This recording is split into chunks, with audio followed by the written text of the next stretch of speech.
नमस्कार मित्रों, आज का हमारा विषय है RPSC first grade first paper school management. और स्कूल मैनेजमेंट के क्रम में आज का हमारा जो पॉइंट है वो है स्माइल। ये हमारा नया जुड़ा हुआ एक पॉइंट है। इससे पहले जो नए पॉइंट हमारे सिलेबस में जुड़े हैं, जो इसी बार जोड़े गए हैं, state initiative for quality education SIQU हम कंप्लीट कर चुके हैं। उसके बाद में दीक्षा को हम कंप्लीट कर चुके हैं, स्टेट ओपन स्कूल हम पढ़ चुके हैं। और जो पहले के जो टॉपिक हैं वो हमारी पुरानी जो प्लेलिस्ट है उसमें आपको मिल जाएंगे। और जो भी हमारे सिलेबस से जो पॉइंट हटाया गया था उनको मैंने प्राइवेट कर दिया, यानी हाइड कर दिया गया है। उन्हीं वीडियो को हमारे चैनल पर रखा गया है जो आपके नए सिलेबस से जुड़े हुए हैं। और जो पॉइंट नए जुड़े हैं उनको हम क्रम से वापस नए मैटर के साथ आपके लिए इस चैनल पर लेकर आ रहे हैं। तो आज का हमारा टॉपिक है स्माइल। ये राजस्थान सरकार के द्वारा चलाई गई कोविड-19 के दौरान एक नई योजना है। और आज के इस वीडियो में मैंने दोनों तरह का जो कंटेंट है, हाथ के द्वारा लिखित नोट्स का भी कंटेंट इसी वीडियो में है, और साइट और आदेशों से लिए गई जो चीज़ें हैं वो भी इसी वीडियो में मैंने शामिल किए हैं। तो आज के वीडियो को देखने के बाद में जो स्माइल से संबंधित जितने भी आपके प्रश्न होंगे, जो आपने अभी तक पढ़ रखा है, उससे भी अच्छा मैटर यहाँ पर आपको मिलने वाला है। और स्माइल इस वीडियो को देखने के बाद में इतनी अच्छी तरह से आपको समझ में आने वाला है कि अभी तक आपके बिल्कुल समझ में भी न आया हो या फिर एक दो पॉइंट में आपको कोई डाउट रहा हो, वो सारे क्लियर इस वीडियो को देखने के बाद में आपके दूर हो जाएंगे। क्योंकि इस वीडियो का जो मैटर है वो इसी तरह से तैयार किया गया है ताकि सारी जो जानकारी है स्माइल से संबंधित वो आज ही हमारी इसी एक वीडियो देखने के बाद में पूरी हो जाएगी। और इतनी आसान भाषा में आपको समझाया जाएगा कि आपके देखते ही देखते जो आधा जो मैटर है वो आपके जैसे अन्य वीडियो देखने से, हिस्ट्री के वीडियो देखने से, साइकोलॉजी वीडियो देखने से आपके याद हो जाता है, उसी तरह से स्माइल से संबंधित जो सारे जो फैक्ट हैं वो इसी वीडियो को देखने के साथ ही पूरे हो जाएंगे। तो मुझे आशा है कि अन्य वीडियो की तरह ये वीडियो भी मैं आपको अच्छी तरह से समझाने में सफल हो पाऊँगा, ताकि आपकी जो तैयारी चल रही है, जो परीक्षा के नज़दीकी जो समय है, वो और भी अच्छी तरह से आपकी तैयारी हो सके। तो चलते हैं आज के इस वीडियो की तरफ, जिसमें हमारा पॉइंट है स्माइल। तो सबसे पहले आप देख सकते हैं ये इसका लोगो है। और मैंने आपको पहले भी बताया था कि स्कूल मैनेजमेंट की मैं बात करूं तो चाहे वो नए टॉपिक हों चाहे वो पुराने टॉपिक हों, मैंने जो अपना जो मैटर है वो तब तक चैनल पर नहीं डाला है तब तक मैं उसको ऑथेंटिक वेबसाइट, अधिकारियों के द्वारा जारी आदेशों पर उसको अच्छी तरह से ना पढ़ लूँ। और उन आदेशों को और उन वेबसाइट से जो मैटर लिया गया है उसी की हेल्प से मैं आपको समझाने का प्रयास करता हूँ, ताकि आपको बिल्कुल ये ना लगे कि ये प्रश्न हमारा गलत हो सकता है या फिर ये जो चीज़ें हैं वो है या नहीं है। इसीलिए ऑथेंटिक जो चीज़ें हैं वो मैं आपके सामने लेकर आता हूँ। तो ये देख सकते हैं कि ये जो इसका जो ऑफिशियल वेबसाइट है, पेज है, वहाँ से इसको लिया गया है। इसका लोगो है जिसमें पुस्तक के ऊपर मोबाइल फ़ोन रखा हुआ है।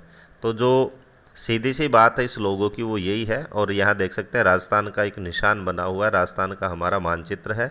तो राजस्थान में पुस्तक के साथ साथ मोबाइल के द्वारा, सोशल मीडिया के द्वारा ज्ञान प्रदान करना, शिक्षा प्रदान करना इस कार्यक्रम का उद्देश्य था। और आप देख सकते हैं यहाँ बड़े बड़े अक्षरों में लिखा हुआ स्माइल। तो सबसे पहले लोगों की बात करते हैं। लोगो आपके यहाँ पर दिया गया है, देख सकते हैं। और स्माइल की जो फुल फॉर्म है वो भी इसी के साथ दी गई है। आगे भी हम इसकी फुल फॉर्म के बारे में पढ़ेंगे। तो स्माइल की फुल फॉर्म है, एस का मतलब है सोशल, एम का मतलब है मीडिया, आई का मतलब है इंटरफेस, 4L का मतलब है लर्निंग और ई का मतलब है इंगेजमेंट। तो पूरी जो इसकी फुल फॉर्म है वो है social media interface for learning engagement. तो सबसे पहली चीज़ यही है कि इसकी फुल फॉर्म आपको याद कर लेनी है। और ये जो फर्स्ट पेज का जो मैटर है वो मैंने ऑफिशियल वेबसाइट से उठाया है। तो फुल फॉर्म हम पढ़ ही चुके हैं, social media interface for learning engagement. उसके बाद देखते हैं कि इसकी शुरुआत कब होती है, इसका उद्देश्य क्या है। तो यहाँ लिखा हुआ है, स्कूल शिक्षा विभाग राजस्थान सरकार ने 13 अप्रैल 2020 को स्माइल, जिसकी फुल फॉर्म है social media interface for learning, कार्यक्रम शुरू किया गया था। तो सबसे इम्पोर्टेंट पॉइंट यही है जो हमने याद भी कर रखा होगा, हमने नोट्स भी बना रखा होगा। तो इसकी शुरुआत कब की गई थी? 13 अप्रैल 2020 को। और इसकी शुरुआत किसने करी थी? स्कूल शिक्षा विभाग राजस्थान सरकार ने। ये चीज़ हमें इसलिए याद रखनी है कई बार हमें ये कंफ्यूज हो जाता है कि ये जो योजना है वो केंद्र सरकार की योजना है या फिर राज्य सरकार की। तो यहाँ से हम देख सकते हैं, क्योंकि इससे पिछला जो पॉइंट हमने दीक्षा पढ़ा था वो केंद्र सरकार की योजना है और इस्माइल हमारे राजस्थान सरकार की योजना है। तो 13 अप्रैल 2020 को राजस्थान सरकार के द्वारा इसकी शुरुआत की गई थी। क्यों की गई थी, तो आगे लिखा हुआ है कि राज्य भर में कोविड-19 लॉकडाउन अवधि के दौरान, जो पहला हमारा लॉकडाउन लगा था 2020 में, तो उस अवधि के दौरान विद्यार्थियों और शिक्षकों के लिए सीखने सिखाने की निरंतरता सुनिश्चित करने का यह एक सोशल मीडिया आधारित ऑनलाइन कार्यक्रम है। तो इसका जो मुख्य उद्देश्य था वो यही था कि जब कोविड महामारी हमारे प्रदेश में ही नहीं बल्कि पूरे विश्व में फैल चुकी थी और उस समय शैक्षणिक जो संस्थान थे और अन्य जो कार्यालय थे वो बंद हो गए थे, तो उस समय हमारे सामने सबसे बड़ी समस्या थी कि हम छात्रों को शिक्षा से कैसे जोड़े रख सकते हैं। तो उसी के उपाय के रूप में इस इस्माइल प्रोग्राम को लाया गया। तो यहाँ देख सकते हैं वही लिखा है कि कोविड अवधि के दौरान शिक्षकों के लिए सीखने सिखाने की निरंतरता, कि उनकी जो एजुकेशन में जो निरंतरता है, कंटिन्यूटी है, वो कैसे बनी रहे, उसी को बरकरार रखने के लिए, जारी रखने के लिए सोशल मीडिया ऑनलाइन ये कार्यक्रम है। तो ऑनलाइन कार्यक्रम के रूप में इस्माइल को जाना जाता है। इसके कार्यों की बात करें कि इसके अंतर्गत क्या किया गया था, तो इस कार्यक्रम के अंतर्गत प्रतिदिन विद्यार्थी और शिक्षक व्हाट्सएप के माध्यम से दैनिक वीडियो सामग्री लिंक्स प्राप्त करते हैं।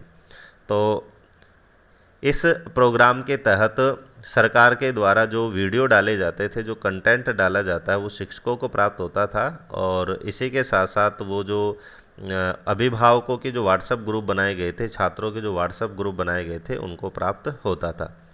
विभाग ने 1 से 10 तक की कक्षाओं के लिए वीडियो सामग्री का संकलन विभिन्न स्रोतों से किया है और प्रत्येक विषय के लिए 4-5 वीडियो के एक मॉड्यूल को 30 से 40 मिनट की सामग्री के साथ मुक्त व प्रमाणिक उपलब्ध संसाधनों का प्रबंध किया गया है।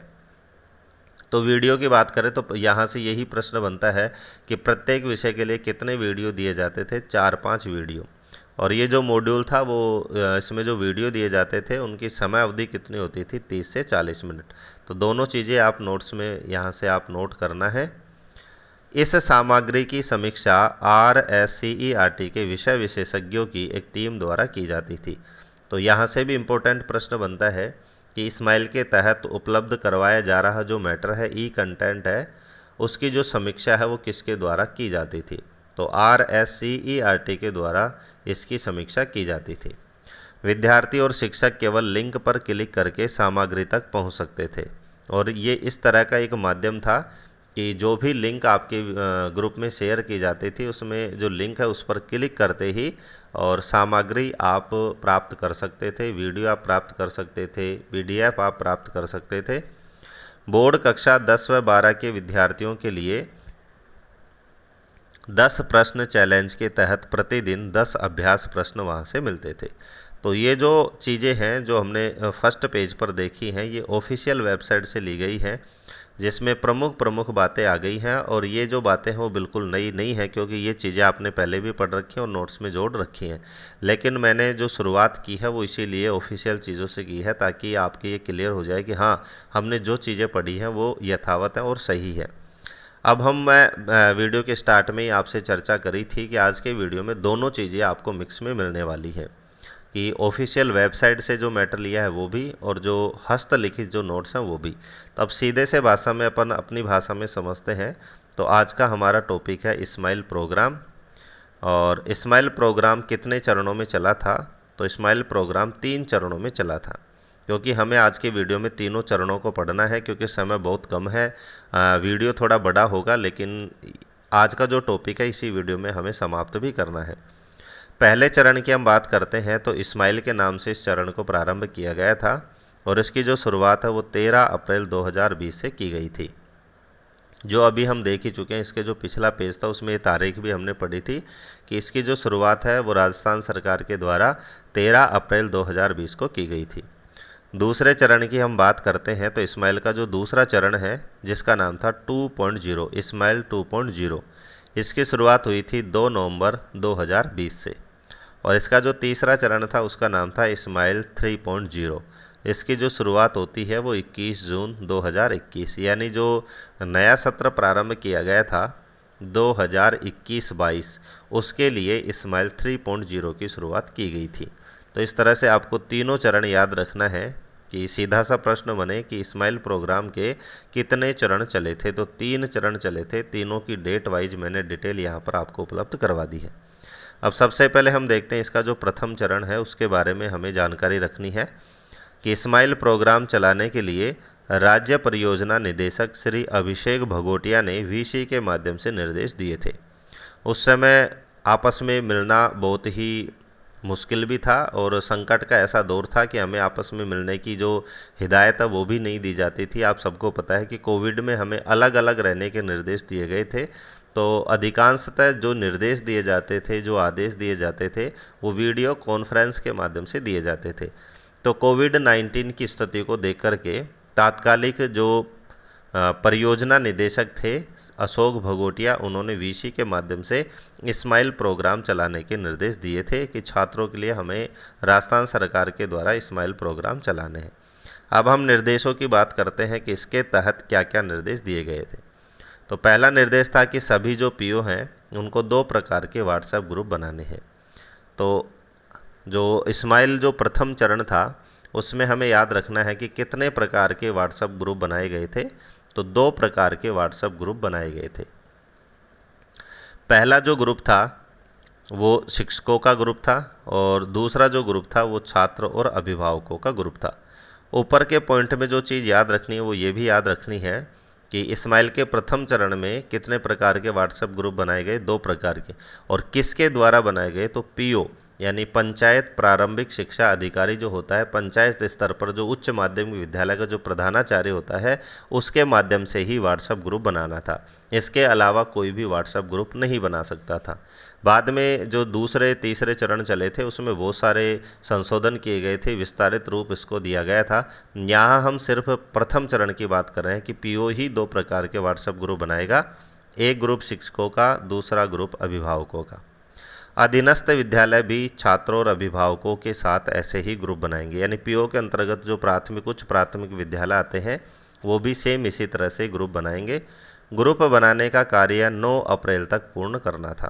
तो आप देख सकते हैं कि प्रथम चरण की शुरुआत होती है 13 अप्रैल से और वीसी में कहा गया है कि आपको ये जो काम है ग्रुप बनाने का जो कार्य है वो कब तक पूरा कर लेना है, 9 अप्रैल तक पूरा करने का निर्देश वीसी में दिया गया, ताकि 13 अप्रैल से जो मैटर आपको उपलब्ध करवाया जा सके वो उचित समय पर और उचित माध्यमों के जरिए छात्रों तक पहुंच सके।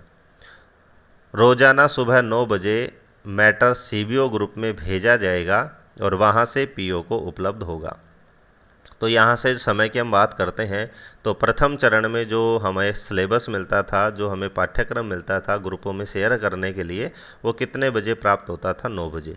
तो राज्य स्तर से ये सीबीओ ग्रुप में डाला जाता था और उसके बाद में सीबीओ ग्रुप से इसको पीओ को फॉरवर्ड किया जाता था और पीओ को फॉरवर्ड होने के बाद में छात्र अभिभावकों के ग्रुप में इस मैटर को भेज दिया जाता था। ग्रुप में मैसेज भेजने की जो अनुमति है केवल ग्रुप एडमिन की रहेगी, यानी पीओ ही इन ग्रुपों के एडमिन रहते थे। ग्रुपों की सेटिंग हमें इस तरह से करनी होती थी ताकि अन्य कोई व्यक्ति, छात्र, अभिभावक या शिक्षक उस ग्रुप में किसी भी प्रकार का कोई मैसेज, कोई ई कंटेंट आदि ना भेज सके। तो प्रथम चरण में जो मैसेज भेजने की जो अनुमति है वो सिर्फ किसकी रहेगी, ग्रुप एडमिन की रहेगी। नेक्स्ट पॉइंट है कि सीबीओ व्हाट्सएप ग्रुप की जो सूचना है वो गूगल शीट पर भरेंगे और गूगल शीट केवल सीबीओ अपडेट करेंगे। तो उस समय गूगल शीट भी चली थी और गूगल शीट को अपडेट करने का कार्य सिर्फ और सिर्फ किसका होता था, सीबीओ का, यानी सीबीओ ही इसको अपडेट करेंगे। पीओ इसमें कोई भी बदलाव नहीं कर सकते थे। अब ऊपर हमने देखा है कि पीओ को ये निर्देश दिए गए, पंचायत प्रारंभिक शिक्षा अधिकारी को प्रथम चरण में निर्देश दिए गए थे कि आपको 2 तरह के व्हाट्सएप ग्रुप बनाना है। तो ग्रुपों के नाम की हम बात करें तो प्रथम ग्रुप का जो नाम रखा गया वो रखा गया डिजिटल लर्निंग और फिर स्कूल का नाम, क्योंकि प्रथम जो ग्रुप था वो शिक्षकों का नाम था। तो 2 शब्द हमें कॉमन लेने थे, डिजिटल लर्निंग और उसके बाद में स्कूल का नाम। दूसरे ग्रुप का नाम रखा था डिजिटल लर्निंग और पंचायत का नाम। तो जो भी पंचायत थी उस पंचायत का नाम हमें याद रखना था डिजिटल लर्निंग और फिर पंचायत का नाम। तो ये ग्रुपों का नाम रखा गया था। उसके बाद में इस्माइल कार्यक्रम का जो संचालन है वो किसके अंतर्गत किया गया, ऐसा यदि प्रश्न बनता है तो हमें याद रखना है समसा के अंतर्गत इस कार्यक्रम को चलाया गया था। और ई कंटेंट को छात्रों और अभिभावकों तक पहुंचने में निम्न चरण होंगे। तो ऊपर हम पढ़ भी चुके हैं कि सीबीओ ग्रुप में आएंगे, सीबीओ पीओ को भेजेगा, पीओ फिर उसको ग्रुप में भेजेगा। लेकिन इसके अलावा भी ऊपर के कुछ चरण हैं जो यहाँ पर नहीं दिए गए हैं, उसको मैंने नोट्स में शामिल किया है। कि आपने देखा है कि जो सिलेबस भेजा जाएगा उसकी जो राज्य स्तर पर जो समीक्षा है वो कौन करता है, RSCERT। तो सबसे पहले राज्य स्तर पर कंटेंट तैयार किया जाता था और ये जो कंटेंट है RSCERT के माध्यम से इनके विशेषज्ञों के द्वारा तैयार किया जाता था। और इस सामग्री की समीक्षा और चयन भी कहाँ पर किया जाता था, RSCERT। यहाँ से सिलेबस की समीक्षा होने के बाद में, चयन होने के बाद में इसको संभाग स्तर पर भेजा जाता था, जिसके प्रभारी होते थे संयुक्त निदेशक यानी JD जॉइंट डायरेक्टर। उसके बाद में इसको जिला स्तर पर भेजा जाता था, जिसके अधिकारी होते थे मुख्य जिला शिक्षा अधिकारी। फिर खंड स्तर पर इसको भेजा जाता था, जो भी पढ़ी चुके हैं सीबीओ स्तर पर खंड शिक्षा अधिकारी इसका प्रमुख होता था। फिर सीबीओ से इसको पंचायत स्तर यानी पीओ के ग्रुप में भेजा जाता था और पीओ के द्वारा इन मैसेज को, इस कंटेंट को, जो 2 प्रकार के जो ग्रुप बनाए गए थे, छात्र अभिभावक ग्रुप और शिक्षकों का ग्रुप, उसमें भेजा जाता था। तो इस तरह से आप देख सकते हैं कि राज्य स्तर से और छात्रों तक पहुंचने की जो प्रक्रिया है वो किस तरह की रखी गई थी, एक सिस्टम के द्वारा इसको भेजा गया था। तो ये था हमारा इस्माइल का प्रथम चरण, जिसको हमने ऑफिशियल कंटेंट से भी पढ़ा है और हस्तलिखित नोट से भी जो प्रमुख जो परीक्षा में आने वाली जो बातें हैं वो हमने कंप्लीट कर ली है। अब दूसरे नंबर पर आप देख सकते हैं कि ये जो आदेश है ये इस्माइल 2 के अंतर्गत ये आदेश जारी किया गया था कि इस्माइल 2 हमें प्रारंभ करना है और इसमें हमें क्या क्या काम करना है, सारी जो चीज़ें इस आदेश में बताई गई हैं। और जितनी भी मार्केट में जो पुस्तकें हैं वो जो मैटर है वो यहीं से लिया गया है। तो सबसे पहले हम देखते हैं कि ये जो पत्र वो किसके द्वारा जारी किया गया था, कार्यालय निदेशक माध्यमिक शिक्षा राजस्थान बीकानेर के द्वारा। दूसरे चरण की बात करें तो तारीख हमने देखी थी कि 2 नवंबर 2020 को दूसरे चरण का जो शुभारंभ है वो किया गया था। तो ये आदेश है, मैटर थोड़ा विस्तृत है तो मैं थोड़ा स्पीड से इसको पढ़ता हूँ, जहाँ भी इम्पोर्टेंट बात आएगी वहाँ पर मैं रुककर आपको समझाऊंगा। कोविड-19 के कारण विद्यालय में विद्यार्थियों के आने तथा कक्षा शिक्षण न होने के कारण घर पर शिक्षण की निरंतरता बनाए रखने के लिए अप्रैल 2020 से विद्यार्थियों को घर पर ही डिजिटल माध्यम से अध्ययन सामग्री पहुंचाने हेतु इस्माइल कार्यक्रम विद्यालयों द्वारा विद्यार्थियों अभिभावकों के साथ व्हाट्सएप ग्रुप के माध्यम से प्रारंभ किया गया। तो जो पहला पैराग्राफ है इसमें इस्माइल प्रोग्राम का जो प्रथम चरण था अप्रैल 2020 से, उसकी चर्चा की गई थी कि पहले से ही ये इस्माइल प्रोग्राम विद्यालयों में चालू है। अब विद्यार्थियों तक पाठ्य पुस्तकें पहुंच गई हैं, कार्य पुस्तिकाएँ भी पहुंच रही हैं। उक्त अध्ययन की प्रतिपुष्टि, निरंतरता एवं व्यापक पहुंच के लिए इस्माइल 2 प्रारंभ किया जा रहा है। तो ऊपर कह दिया कि वर्तमान में इस्माइल प्रोग्राम चल ही रहा है, लेकिन कार्य पुस्तिकाएँ उस समय बांटी गई, पाठ्य पुस्तकों का वितरण भी किया गया, शिक्षकों के द्वारा घर घर जाकर के बालकों को कार्य पुस्तिकाएँ दी गई, पाठ्य पुस्तिकाएँ दी गई। तो इस अध्ययन की पुष्टि करने के लिए निरंतरता की पाठ्य पुस्तक पढ़ रहे हैं या नहीं, कार्य पुस्तिकाओं का कार्य समय पर हो रहा है या नहीं, इसी को कंप्लीट करने के लिए, जांच करने के लिए इस्माइल 2 प्रोग्राम प्रारंभ किया गया, जो कि कक्षा 1 से 8 के विद्यार्थियों के लिए गृह कार्य पर आधारित होगा। इससे पहले जो इस्माइल फर्स्ट चला था उसमें होमवर्क की कोई व्यवस्था नहीं थी, लेकिन इस्माइल जो 2.0 चलाया गया था ये गृह कार्य पर आधारित था। गृह कार्य इस्माइल की सामग्री के साथ ही सप्ताह में कक्षा 1 से 5 के लिए एक बार यानी सोमवार को तथा 6 से 8 के लिए सप्ताह में 2 बार यानी सोमवार और बुधवार को विद्यार्थियों तक पहुंचाया जाएगा। बहुत ही इम्पोर्टेंट पॉइंट है इस्माइल 2.0 के अंतर्गत कि इस्माइल 2.0 में जो होमवर्क जो भेजा जाता तो किस माध्यम से भेजा जाता था, तो ये भी इस्माइल जो सामग्री आती थी ग्रुप में उसी के साथ सप्ताह में एक बार कौन से कक्षा के लिए, 1 से 5 के लिए, और वो कौन सा वार फिक्स किया गया था, सोमवार को। और 6 से 8 के लिए सप्ताह में कितने बार होमवर्क दिया जाता था, 2 बार। कब कब दिया जाता था, सोमवार और बुधवार को। जिन विद्यार्थियों के पास डिजिटल संसाधन नहीं है, संस्था प्रधान उन विद्यार्थियों तक गृह कार्य पहुंचाने और पुनः संकलित करने की व्यवस्था करेंगे। तो यहाँ पर यह भी एक समस्या थी कि हर छात्र के पास, हर अभिभावक के पास मल्टीमीडिया फ़ोन उपलब्ध हो भी सकता है और नहीं भी हो सकता है। तो जिन विद्यार्थियों के पास डिजिटल संसाधन नहीं थे, फ़ोन नहीं था, तो उन विद्यार्थियों के लिए संस्था प्रधान ये व्यवस्था करेगा कि उनके घर पर शिक्षक जाएगा, गृह कार्य देगा और वापस जा कर के वहाँ से गृह कार्य को संकलित करेगा। वहाँ पर जो संकलित करते हुए, गृह कार्य बांटते हुए वहाँ पर जो फ़ोटो है वो क्लिक करेगा और उचित माध्यम से उनको अपलोड करके ये प्रतिपुष्टि देगा, ये प्रमाण देगा कि हाँ, हम घर घर जा कर के और छात्रों को गृह कार्य दे रहे हैं।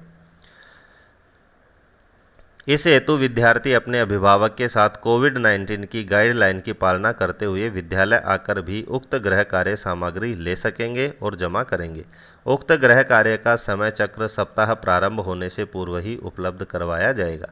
और ये जो पूरा का पूरा जो समय चक्र है, पूरे सप्ताह का जो टाइम टेबल है, वो भी व्हाट्सएप ग्रुप के माध्यम से पहले ही उपलब्ध करवा दिया जाता था कि इन 7 दिनों में आपको क्या काम करना है।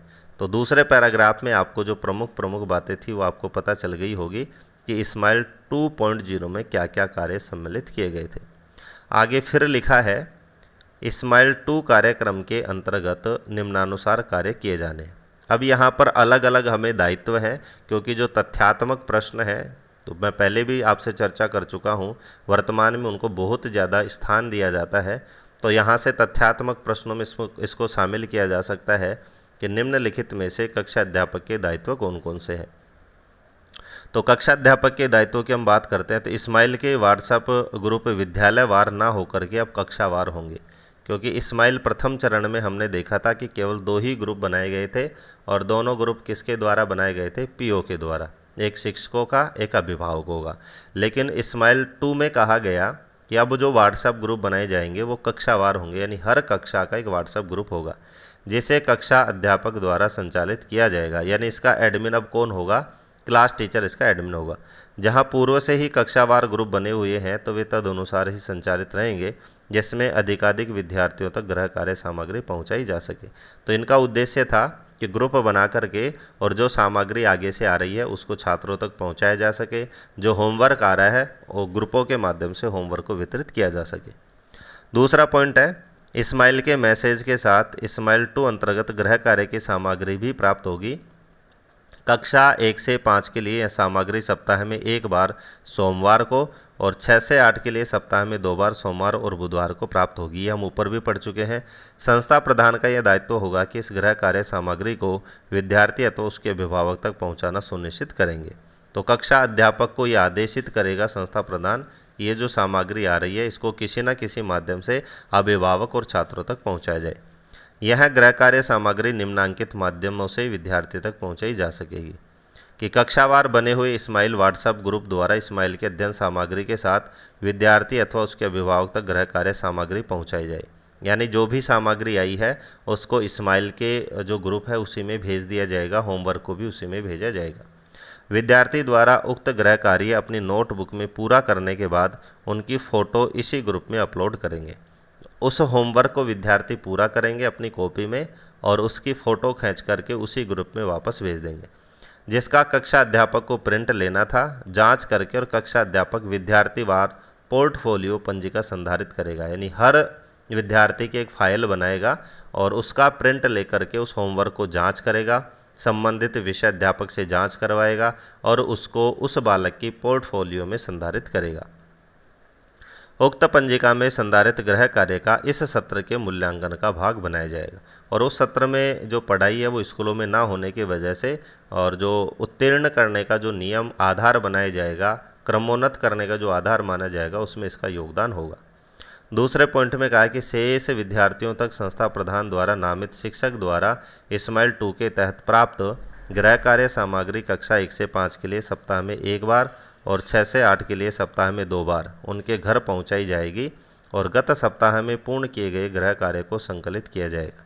यानी जिन विद्यार्थियों के पास मोबाइल की सुविधा नहीं है उनके लिए संस्था प्रधान ये व्यवस्था करेगा कि 1 या 2 अध्यापकों को नियुक्त करेगा, वो सप्ताह में 1 या 2 बार जाकर के विद्यार्थियों को गृह कार्य देंगे और नेक्स्ट सप्ताह पिछले गृह कार्य को संकलित करेंगे, यानी उनसे प्राप्त करेंगे और नया गृह कार्य उनको दे करके आएंगे। फिर इसकी जांच करेंगे और वापस इसको अपनी पोर्टफोलियो पंजिका में संधारित किया जाएगा। विद्यार्थियों के घर गृह कार्य पहुंचाने और पुनः संकलित करने हेतु शिक्षक दोपहर 2 बजे के उपरांत भ्रमण कर सकेंगे, यानी उसमें समय की बाउंडेशन भी रखी गई थी कि 2 बजे के बाद आपको वहां पर जाना है। पाठ्य पुस्तकों के कॉन्सेप्ट, इस्माइल अध्ययन सामग्री अथवा ई कक्षा वीडियो संबंधित अध्ययन जिज्ञासाओं के समाधान के लिए अपने अभिभावकों की लिखित सहमति के साथ कोविड-19 की गाइडलाइन की पालना करते हुए कक्षा 9 से 12 के विद्यार्थी विद्यालय आ सकेंगे। यह विकल्प पूर्णतः अभिभावकों की सहमति पर आधारित व स्वैच्छिक होगा। यानी इस्माइल में जो प्रोग्राम दिए जाते थे, जो कंटेंट दिया जाता था, हो सकता है छात्रों के समझ में आ भी जाए और ना भी आए। तो यदि ऐसा कोई छात्र है जिसको इस कंटेंट को अध्यापक से समझना है, तो पूर्ण अभिभावकों की सहमति से वो विद्यालय आ सकता है। यदि उसके अभिभावक विद्यालय भेजने के लिए सहमत हैं तो ही बालक विद्यालय आएगा। और ये जो सुविधा है कौन सी कक्षाओं के लिए दी गई थी? कक्षा 9 से 12 के लिए। यदि अभिभावक सहमत नहीं है तो वो विद्यालय नहीं आ सकता। कक्षा अध्यापक का यह दायित्व होगा कि वह प्रत्येक 2 सप्ताह में समीक्षा कर संस्था प्रधान को अवगत करवाए और उनकी कक्षा में कुल कितने विद्यार्थी नामांकित है, उनमें से कितने विद्यार्थियों के गृह कार्य की सूचना जांच उपरांत उनके पोर्टफोलियो में संधारित की गई है। जिन विद्यार्थियों से गृह कार्य प्राप्त करने, पूर्ण जमा कराने तो इस्माइल व्हाट्सएप ग्रुप प्रतिक्रिया प्राप्त नहीं है, उन्हें दूरभाष पर कॉल कर इस हेतु प्रेरित किया जाएगा। यानी जितने भी होमवर्क आ गए हैं उनकी सूचना भी संस्था प्रधान को देगा। जो छात्र होमवर्क नहीं कर रहे हैं, जिनसे संपर्क नहीं हो पा रहा, उनसे संपर्क भी कक्षा अध्यापक करेगा।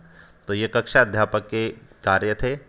उच्च अधिकारियों द्वारा विद्यालय निरीक्षण के समय विद्यार्थियों के गृह कार्य हेतु विद्यार्थीवार तैयार पोर्टफोलियो पंजिका अवलोकित कराई जाएगी। यानी कक्षा अध्यापक यदि कोई अधिकारी आता है तो उसको प्रत्येक विद्यार्थी की पोर्टफोलियो दिखाएगा। यह गृह कार्य सामग्री इस्माइल के माध्यम से भेजी गई ई कक्षा की वीडियो सामग्री और पाठ्य पुस्तकों पर आधारित होगी।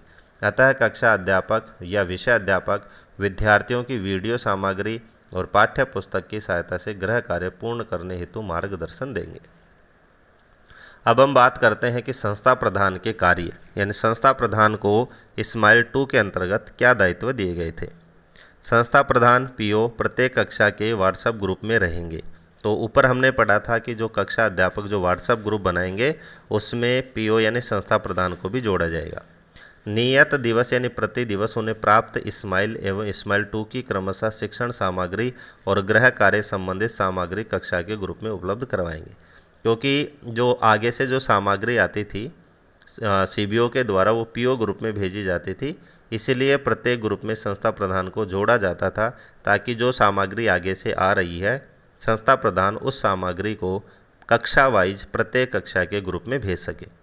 कक्षावार बने व्हाट्सएप ग्रुप में रिप्लाई देने वाले विद्यार्थियों की पहचान कक्षा अध्यापक की सहायता से करेंगे एवं उनसे संबंधित गृह कार्य विद्यार्थी के घर तक पहुंचाना और पुनः प्राप्त करना सुनिश्चित करेंगे। इसके लिए शिक्षकों का दायित्व निर्धारित किया जाएगा। तो ये कार्य भी संस्था प्रधान करेगा, क्योंकि प्रथम चरण में केवल पीओ को मैसेज भेजने का जो अधिकार था वो किया गया था कि ग्रुप को एडमिन मोड पर रखा जाएगा।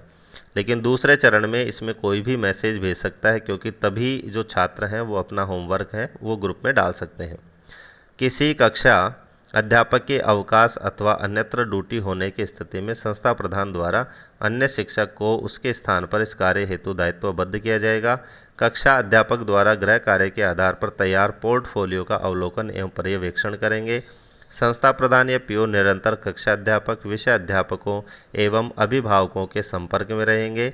विद्यालय के विद्यार्थियों की इस्माइल एवं इस्माइल 2 की प्रगति रिपोर्ट संधारित करेंगे, जिसे उच्च अधिकारियों को प्रेषित किया जा सके। विद्यार्थियों तक पाठ्य पुस्तकें, वर्कबुक, बिहाइंड ग्रेड और एट ग्रेड वर्क पहुंचाना सुनिश्चित करेंगे। तो 2 प्रकार की वर्कबुक होती हैं। यहाँ पर एक नया शब्द है, उसको थोड़ा अपने को समझना है। बिहाइंड ग्रेड ये उन छात्रों को दी जाती हैं जो अपने स्तर से पीछे हैं। मान लीजिए कोई बालक कक्षा 3 में पढ़ रहा है और उसका जो नॉलेज का जो लेवल है वो कक्षा 1 का है, तो उसे बिहाइंड ग्रेड वर्कबुक दी जाती है। और एट ग्रेड का मतलब उसी स्तर पर, कोई बालक कक्षा 5 में है और उसके जो ज्ञान का स्तर वो कक्षा 5 का है, तो उसे एट ग्रेड वर्कबुक दी जाती थी।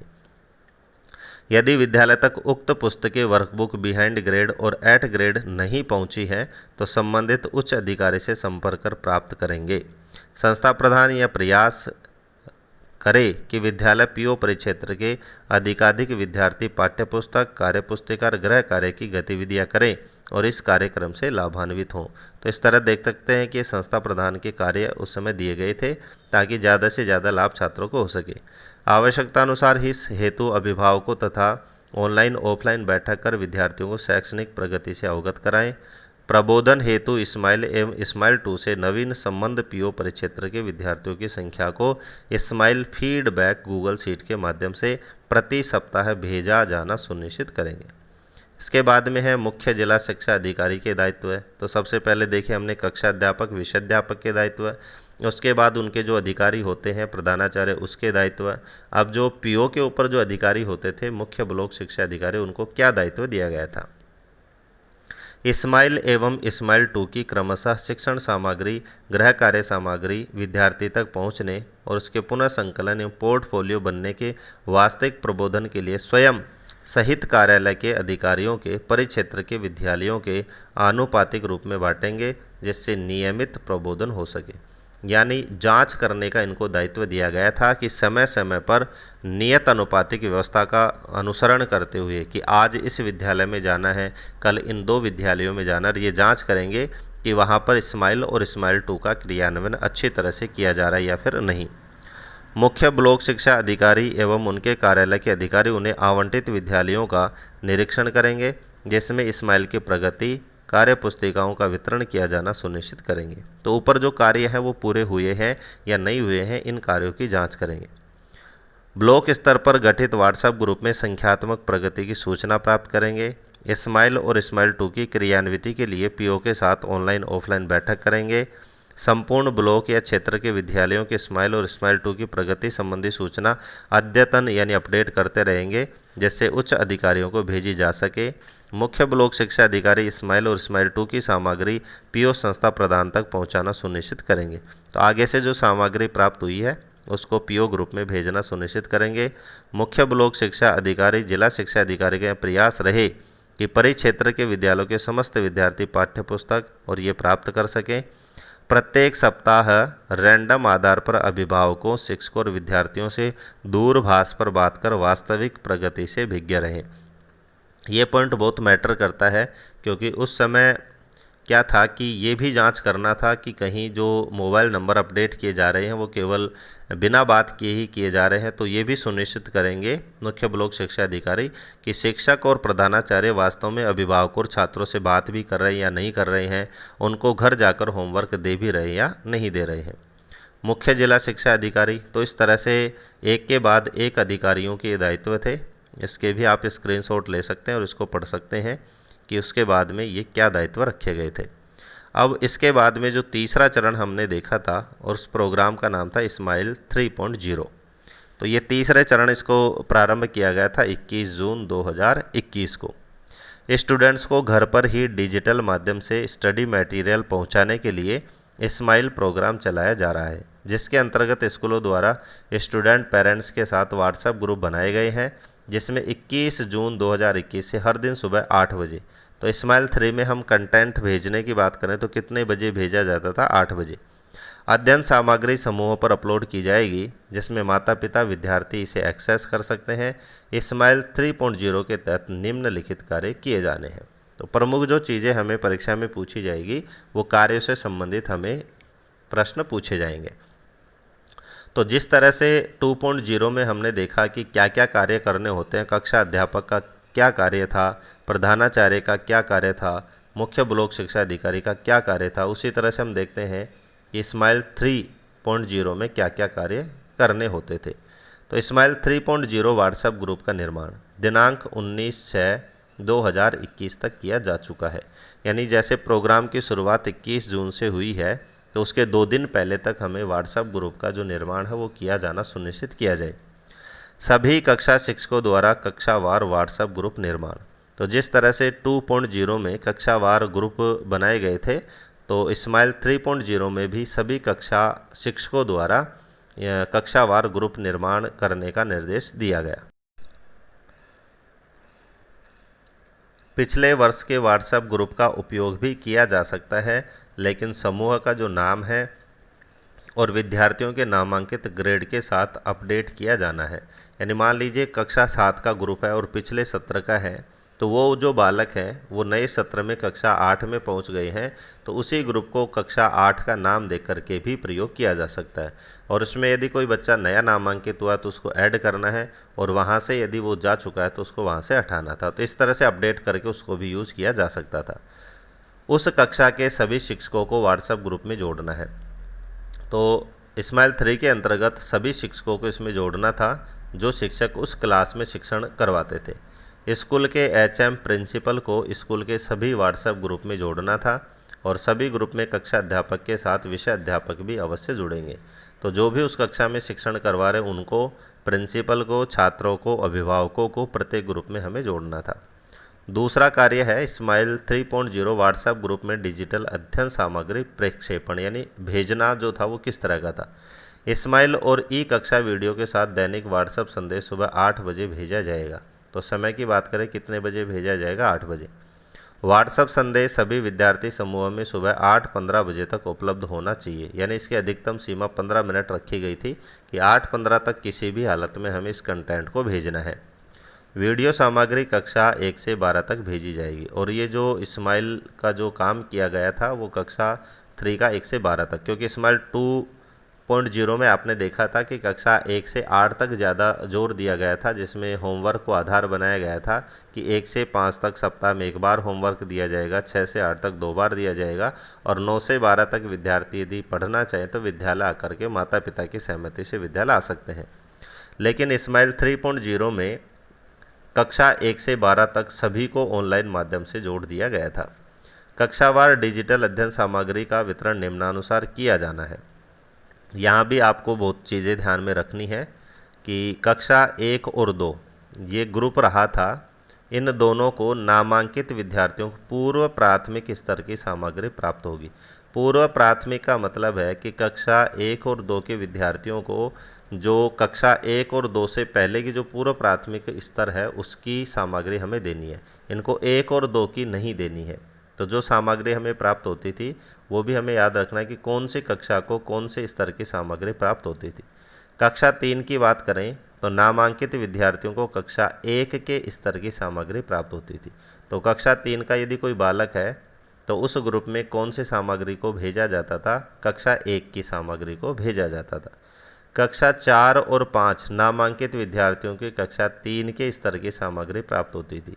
तो कक्षा 4 और 5 में पढ़ने वाले बालक को कक्षा 3 के स्तर की सामग्री भेजी जाती थी, और कक्षा 6 से 12 के विद्यार्थियों को उनके कक्षा स्तर की यानी उसी कक्षा की सामग्री प्राप्त होगी। तो इस तरह से देख सकते हैं कि 1, 2, 3, 4 और 5 इनको अपनी पूर्व कक्षा के स्तर की सामग्री प्राप्त होगी, और 6 से 12 तक की कक्षाओं को अपने ही कक्षा के स्तर की सामग्री प्राप्त होगी। ये जो सिलेबस रखा गया था, सामग्री का स्तर रखा गया था, ये कौन से चरण के अंतर्गत रखा गया था? तो स्माइल का जो तीसरा चरण है 3.0 उसके अंतर्गत रखा गया था। तीसरा पॉइंट है स्माइल 3.0 होमवर्क, वर्कशीट तथा विद्यार्थी पोर्टफोलियो निर्माण। तो प्रत्येक सोमवार को कक्षा 1 से 5 के लिए स्माइल संदेश के साथ होमवर्क वर्कशीट साझा की जाएगी सप्ताह में 1 बार। ये वही कार्य था जो स्माइल के दूसरे चरण में था।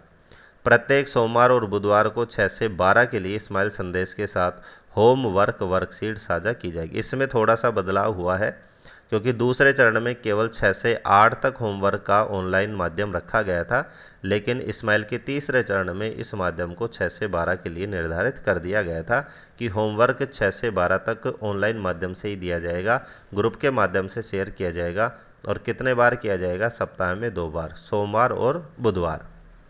यह होमवर्क या वर्कशीट उस सप्ताह साझा की गई डिजिटल सामग्री पर आधारित होगी। जहां भी संभव हो इन कार्यपत्रों को, वर्कशीट को विद्यार्थी के साथ डिजिटल रूप से यानी व्हाट्सएप ग्रुप के माध्यम से साझा किया जाना, यानी होमवर्क को ग्रुप में ही शेयर करना था। शिक्षकों को विद्यार्थियों द्वारा भरी गई वर्कशीट को व्हाट्सएप ग्रुप से एकत्र करना है और उन्हें स्कूल में बनाए गए विद्यार्थी पोर्टफोलियो में रखना है। यहाँ भी थोड़ा बदलाव है। कि दूसरे चरण में जो होमवर्क था वो विद्यार्थी अपने नोटबुक में करता था, यानी जो कॉपी होती है उसमें उसे होमवर्क करना होता था। लेकिन तीसरे चरण में होमवर्क की एक वर्कशीट यहाँ पर उपलब्ध करवाई जाती थी 1 से 5 तक। उसी वर्कशीट में प्रश्न होते थे और उसी वर्कशीट में आंसर करने होते थे, और उन्हीं वर्कशीट को वापस पूरा करके और विद्यार्थी ग्रुप में डालेंगे, जिसका प्रिंट लेकर के या विद्यालय में उसको जमा करवा करके पोर्टफोलियो में उसको संधारित करना होता था। जिन विद्यार्थियों के पास डिजिटल पहुंच नहीं है, शिक्षकों को विद्यार्थी के घर विजिट के समय वर्कशीट को भी प्रिंट करके विद्यार्थियों को वितरित करना है तथा अगली विजिट में शिक्षकों को वह वर्कशीट जो विद्यार्थियों ने भरी है एकत्र करनी है और उन्हें स्कूल में बनाए गए विद्यार्थी पोर्टफोलियो में रखना है। इसके लिए वह कंपोजिट स्कूल ग्रांट और विद्यार्थी कोष में से किए जाने की अनुमति एतद द्वारा प्रदान की जाती है। यानी जिन विद्यार्थियों के पास मोबाइल फ़ोन की सुविधा नहीं थी, उनके लिए उन वर्कशीट को प्रिंट आउट से प्रिंट निकाल करके घर घर शिक्षकों के द्वारा वितरित किया जाना है, और अगली बार जब वर्कशीट देने जाएं तो उससे पहले पिछली वर्कशीट को कलेक्शन करना है। इसका जितना भी खर्चा होगा वो कौन से ग्रांट से होगा, याद रखना। आपको प्रश्न बन सकता है कि कंपोजिट स्कूल ग्रांट से और विद्यार्थी कोष से संस्था प्रदान इस खर्चे को वहन कर सकता है। नेक्स्ट चौथा पॉइंट है स्माइल 3.0 प्रश्नोत्तरी व्हाट्सएप आधारित क्विज। यानी तीसरे चरण में व्हाट्सएप आधारित क्विज भी प्रारंभ की गई थी। विद्यार्थियों को सप्ताह में साझा की गई सामग्री के आधार पर प्रत्येक शनिवार को, तो ये जो क्विज की जाती थी वो कब की जाती थी, प्रत्येक शनिवार को व्हाट्सएप आधारित क्विज प्राप्त होगी। विद्यार्थी स्कूल NIC कोड से भी भाग ले सकते हैं, डायरेक्ट भी ले सकते हैं और NIC कोड से इस क्विज में भाग ले सकते हैं। और क्विज के जो आधार बताया गया है वो सप्ताह में जो 5 दिन जो मैटर आया है उसी के आधार पर शनिवार को क्विज आधारित की जाती थी। जिन विद्यार्थियों के पास डिजिटल पहुंच नहीं है, उन्हें शिक्षकों द्वारा उसके घर पर विजिट के समय व्हाट्सएप आधारित क्विज को भी प्रिंट करके विद्यार्थियों को उपलब्ध करवाया जाएगा। विद्यार्थी के द्वारा दिए गए उत्तरों को शिक्षक द्वारा रिकॉर्ड किया जाएगा। और जिस तरह से होमवर्क भी घर जाकर दिया जाता था, जिन छात्रों के पास मोबाइल फ़ोन नहीं है, तो क्विज का भी हमें प्रिंट निकालना है और उन विद्यार्थियों तक पहुंचाना होता था जिनके पास सोशल मीडिया उपलब्ध नहीं है। क्विज का लिंक प्रत्येक शनिवार को इस्माइल के मैसेज के साथ ही आ जाता था, जिस पर क्लिक करके विद्यार्थी क्विज दे सकेगा, यानी उस प्रतियोगिता में भाग ले सकता है। जो विद्यार्थी क्विज नहीं दे पा रहे हैं, उन विद्यार्थियों के लिए क्विज का प्रिंट आउट लेकर शिक्षक उन्हें सोमवार को उपलब्ध करवाएगा और विद्यार्थियों से उसी समय उत्तर प्राप्त कर रिकॉर्ड करेगा एवं बच्चे की पोर्टफोलियो में लगाएगा। क्योंकि शनिवार को ये क्विज आता था, संडे की छुट्टी रहती थी, तो जिनके पास मोबाइल फ़ोन नहीं था उनको सोमवार को उसका प्रिंट उपलब्ध करवाया जाएगा। व्हाट्सएप क्विज के आधार पर मार्किंग की जाएगी और रिजल्ट के आधार पर आकलन किया जाएगा कि विद्यार्थी कौन से टॉपिक में कमज़ोर है। तो क्विज के आधार पर ही मार्किंग की जाएगी और इसी के आधार पर रिजल्ट बनेगा और ये देखा जाएगा कि विद्यार्थी कौन से टॉपिक में कमज़ोर है। अगस्त के अंत तक क्विज की संख्या लगभग 10 से 12 हो जाएगी, क्योंकि प्रत्येक शनिवार को आई थी, तो जून से हम लगाएंगे तो 10 से 12 क्विज हो जाएगी, जिनमें से बेस्ट ऑफ 7 के आधार पर विद्यार्थी का आकलन किया जाएगा, जो कि प्रथम परख होगा। तो जिस तरह से सामान्य जो सत्र चलते थे उसमें जो पहला परख होता था सितंबर में, तो यहाँ पर कोविड के कारण जो प्रथम परख होगा उसको आधार क्या माना जाएगा, तो 10 से 12 जो क्विज है उनमें से जो बेस्ट ऑफ 7 जो क्विज है उसी को आधार मान करके और उसी को प्रथम परख माना जाएगा, उसी के आधार पर प्रथम परख होगा। इस संबंध में प्रत्येक 15 दिवस में सभी CDO CBO के साथ वीडियो कॉन्फ्रेंसिंग के माध्यम से समीक्षा की जाएगी और ब्लॉक की प्रगति न्यून रहेगी उसके विरुद्ध कार्यवाही भी की जाएगी। क्विज में भाग लेने के लिए सहायता हेतु तो एक वीडियो भी भेजा जाएगा, जिसे देखकर प्रक्रिया में साझा किया जा सकता है। यानी क्विज में किस तरह से हमें हिस्सा लेना है, क्विज को किस तरह से करना है, इसकी मदद के लिए एक वीडियो भेजा जाता था, जिसको देख करके विद्यार्थी आसानी से क्विज में शामिल हो सकता था। इस्माइल 3 टीचर स्टूडेंट कनेक्ट। शिक्षकों को फ़ोन कॉल अथवा घर विजिट के जरिए सप्ताह में कम से कम एक बार प्रत्येक विद्यार्थी से जुड़ना होगा, यानी सभी से मोबाइल पर बात करनी होगी। सभी विद्यार्थियों के फ़ोन नंबर साला दर्पण अपडेट करने होंगे। फ़ोन कॉल के दौरान शिक्षकों को इन बातों पर ध्यान देना है। विद्यार्थियों के स्वास्थ्य की चर्चा करनी है। विद्यार्थियों को साझा की गई सामग्री का उपयोग करके प्रतिदिन कम से कम 2 घंटे अध्ययन के लिए प्रेरित करना है। विद्यार्थियों को अगले सप्ताह कॉल करने से पहले कार्यों को पूरा करने के लिए विशेष लक्ष्य देना है। अब यहाँ पर एक पत्र और है कि कार्यालय निदेशक माध्यमिक शिक्षा राजस्थान बीकानेर, इसमें भी जो स्माइल जो 3 चलाया गया था, इसके अंतर्गत जो कार्यक्रम दिए गए थे उसका इसमें जिक्र किया गया है कि कौन से कार्य करना है। आओ घर से सीखें 2 पॉइंट कार्यक्रम का स्माइल 3.0 के तहत पीओ यूसीओ परिक्षेत्र विद्यालयों के समेकित साप्ताहिक सूचना के संकलन के संबंध में। तो ये जो स्माइल 3.0 जो तीसरा चरण चलाया गया था, ये किसके अंतर्गत चलाया गया था? आओ घर से सीखें।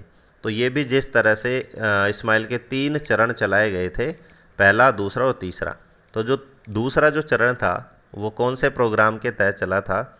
आओ घर में सीखें। और तीसरा जो चला था वो किसके अंतर्गत चला था? आओ घर से सीखें 2.0।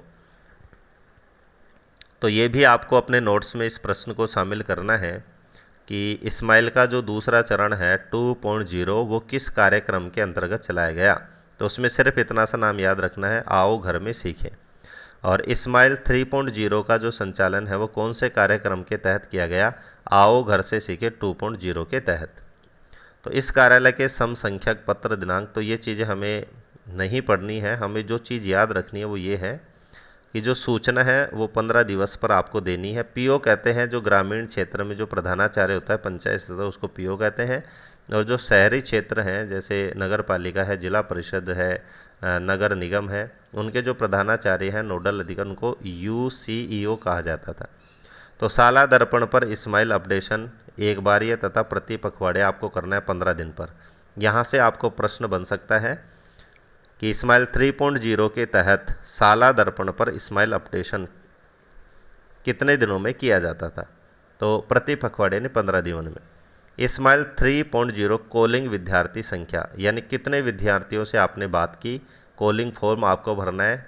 और ये कब किया जाता था? प्रति दिवस, यानी ये काम रोजाना किया जाता था। गृह कार्य वर्कशीट वितरण विद्यार्थी की संख्या का अपडेशन सप्ताह में 1 या 2 बार, 1 से 5 तक विद्यार्थियों को 1 बार और 6 से 12 के विद्यार्थियों को 2 बार।